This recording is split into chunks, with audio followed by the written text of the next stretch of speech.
ഈശോയിൽ സ്നേഹമുള്ള സഹോദരി സഹോദരന്മാരെ, യോഹന്നാൻ്റെ സുവിശേഷം 17:17 അവരെ അങ്ങ് സത്യത്താൽ വിശദീകരിക്കണമേ, അങ്ങയുടെ വചനമാണല്ലോ സത്യം. പ്രിയമുള്ളവരെ, ഈശോ സത്യം തന്നെയാണ്. ഈശോയുടെ വചനം സത്യമാണ്. വചനം മാംസമായ ഈശോയാണ്. അതുകൊണ്ടാണ് യോഹന്നാൻ 14:6 പറയുന്നത് ഈശോ വഴിയും സത്യവും ജീവനുമാകുന്നു. അപ്പോൾ സത്യത്തിൽ നിലനിൽക്കുമ്പോൾ നമ്മൾ ഈശോയുടെ കൂടെയാണ്. നുണ പറയുമ്പോൾ നമ്മൾ സാത്താൻ്റെ കൂടെയാണ്. യോഹന്നാൻ 8:44 പറയുന്നു, അവൻ നുണയനും നുണയൻ്റെ പിതാവുമാണ്, അവൻ സത്യത്തിൽ നിലനിന്നിട്ടില്ല, അവൻ കൊലപാതകയാണെന്ന് വചനം നമ്മളെ സ്ഥിരീകരിക്കുന്നു.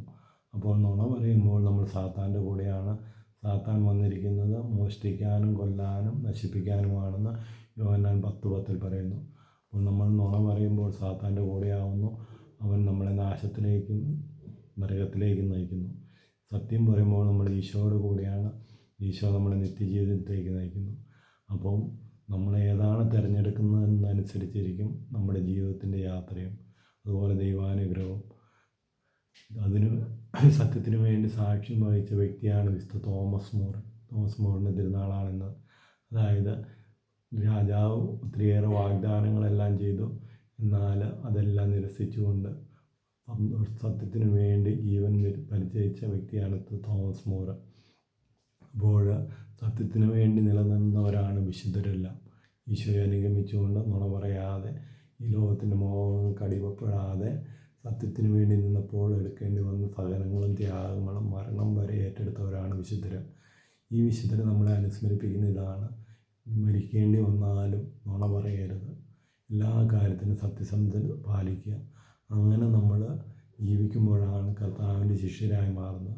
പണ്ടൊക്കെ നമ്മൾ ക്രിസ്ത്യാനികളെക്കുറിച്ച് മറ്റു മതക്കാർ വിജാതിയർ പറഞ്ഞുകൊണ്ടിരുന്ന ക്രിസ്ത്യാനികൾ സത്യസന്ധരാണ്, അവർ തൊട്ടാൽ എല്ലാം വിശുദ്ധമാകും.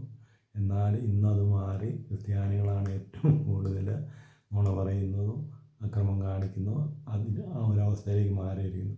പ്രിയമുള്ളവരെ, ഇന്ന് കർത്താവിൻ്റെ വചനവും വിശുദ്ധ തോമസ് മോർ നമ്മളെ ആഹ്വാനം ചെയ്യുകയാണ് സത്യത്തിന് വേണ്ടി നിലനിൽക്കുവാനും സത്യസന്ധരായി ജീവിക്കാനും സത്യം മാത്രം പറയുവാനും നുണ പറയാതെ സാത്താന് കൂട്ടു നിൽക്കാതെ ഈശോയ്ക്ക് സാക്ഷ്യം വഹിക്കുന്നവരായി മാറുവാനുള്ള കൃപയ്ക്ക് വേണ്ടി പ്രാർത്ഥിക്കാം. ഈശോ നമ്മളെ ഓരോരുത്തരെയും സമർത്ഥമായി അനുഗ്രഹിക്കട്ടെ.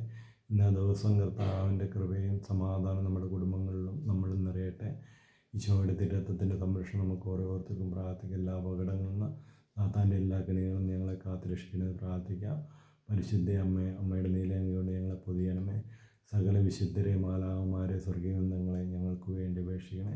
ഞങ്ങളുടെ പേരിനും കാരണ പുതുരായ വിശുദ്ധരെ, ഞങ്ങളുടെ കാവൽ മാലാഖമാരെ ഞങ്ങൾക്ക് വേണ്ടി അപേക്ഷിക്കണമേ. ആമേൻ.